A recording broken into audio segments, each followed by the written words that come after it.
Friends, നമുക്കിനി ഭൂമിയിലേക്ക് തന്നെ മടങ്ങിപ്പോകാം.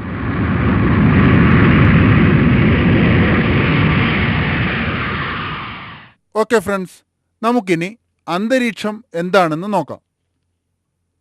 ഭൂമിയിലെ അന്തരീക്ഷമാണല്ലോ ഇവിടെ ജീവൻ ഉണ്ടാകാൻ പ്രധാന കാരണം. ശാസ്ത്രജ്ഞന്മാരുടെ നിഗമനപ്രകാരം അത് ഉത്ഭവിച്ചത് ഇങ്ങനെയാണ്. കോടാനുകോടി വർഷങ്ങൾക്ക് മുമ്പ് ഭൂമി ഉണ്ടായി.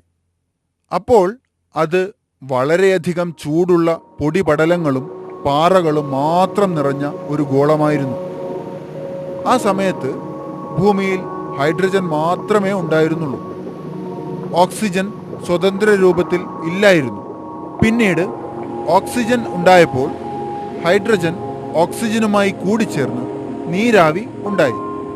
കൂടാതെ ഹൈഡ്രജൻ മറ്റ് സംയുക്തങ്ങളുമായി ചേർന്ന് മീഥെയ്ൻ, അമോണിയ തുടങ്ങിയവയും ഉണ്ടായി. ഇവയിൽ നിന്നും കാർബൺ, നൈട്രജൻ എന്നിവ ഉണ്ടായി. ഈ വാതകങ്ങളെല്ലാം കൂടി ഭൂമിയുടെ മുകളിൽ അന്തരീക്ഷമായി രൂപം കൊണ്ടു. പിന്നീട് ഭൂമിയുടെ മുകളിലുള്ള നീരാവി തണുത്ത് മഴയായി ഭൂമിയിൽ പതിക്കാൻ തുടങ്ങി. സമുദ്രങ്ങൾ, കായലുകൾ, നദികൾ, കുളങ്ങൾ എന്നിവ അങ്ങനെ ഉണ്ടായി. ആ ജലത്തിൽ ജീവന്റെ ഘടകങ്ങൾ ഉണ്ടാവുകയും അതിൽ നിന്ന് ജീവജാലങ്ങൾ ഉണ്ടാവുകയും ചെയ്തു.